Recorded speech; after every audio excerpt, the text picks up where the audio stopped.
Dr. Beatrice Chen, Mr. Lim Yuan, family and friends. We have gathered here to remember and celebrate the life of Dr. Lim Hock Siew. I first came across Hock Siew's views in a school magazine, The Reflection, when he wrote about the difficult life of hawkers. He excelled at school, was an accomplished artist, and would you believe it, tried playing rugby.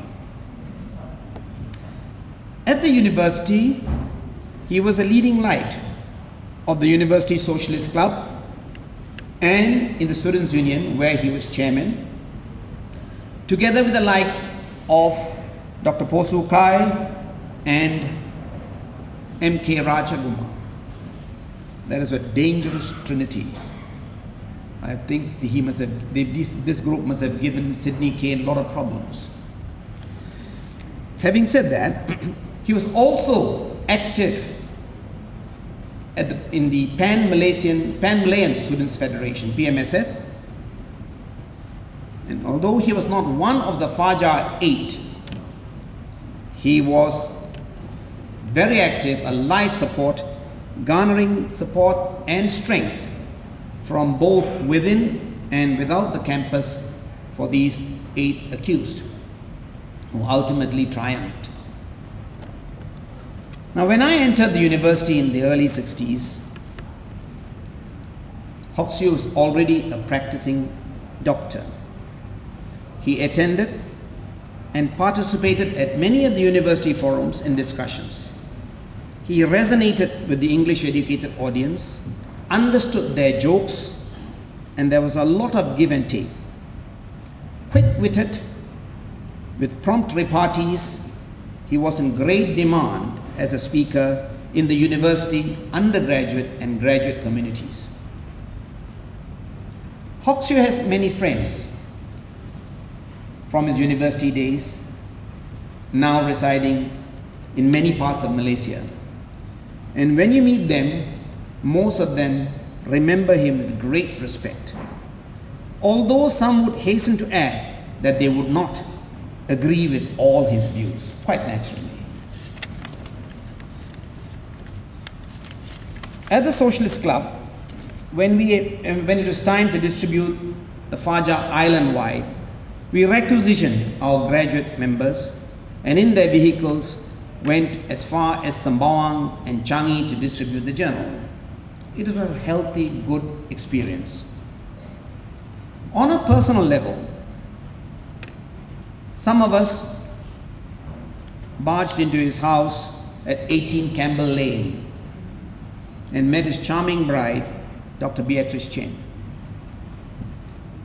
We fell to discussing a then recent article, commentary in the Fajar, which we had written, the editorial, concerning about, are we willing to pay the price? At that time, the horizons were quite dark. Arrests were impending, almost inevitable. Are we willing to pay the price in defending democratic rights in Singapore? Hock Siew had no illusions. The price had to be paid. Then, if I may just recount a little bit more about the merger battle. Merger battle took him along with S. Wood Hull and others to the UN Commission, where they put their case most robustly. And their opponent described Hock Siew as tough as nails. The basis of merger, which the Socialist Club tried to highlight and argue on the upper and lower quadrangles of the campus of the University of Singapore, was the most contentious issue of the time, and it divided the country. The full story, I think, has yet to be told. All Hock Siew's struggles and contributions will no doubt be studied, diced and sliced by historians. As we know, he was arrested together with more than 100 other colleagues on the 2nd of February 1963. In all Hoxhew's speeches, he had made this particular point very clear. All struggle had to be a constitutional struggle. You know, these words are always coupled together in his speeches. The struggle was never unconstitutional. And yet, he was detained for some reasons which we still don't know. He was kept for 20 years of his most productive years of his life. He languished in detention because he refused to admit to the perceived wrongs which he did not commit.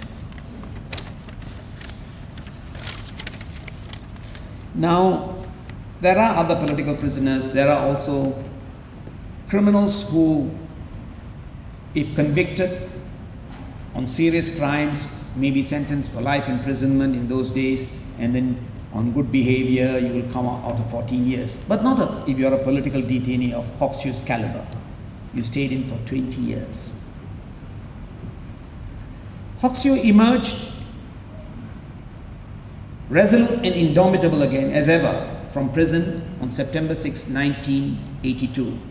His infant son, Lim Yuan, was already an economics undergraduate in Cambridge. When you punish long-term ISAs, when you punish people with long-term ISA sentences, the family too suffers.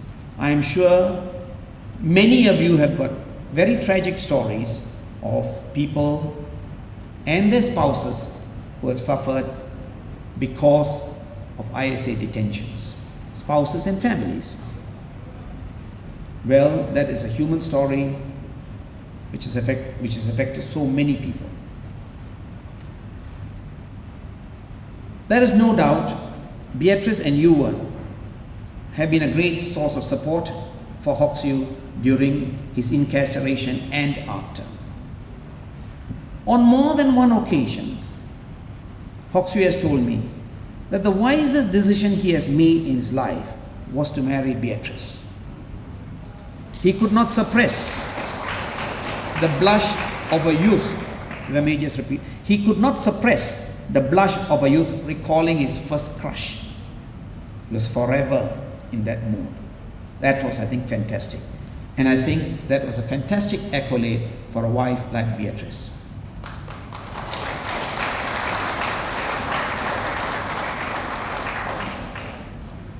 On that note, may I also say cheers to Beatrice and Yuan for being Hoxhew's pride and joy.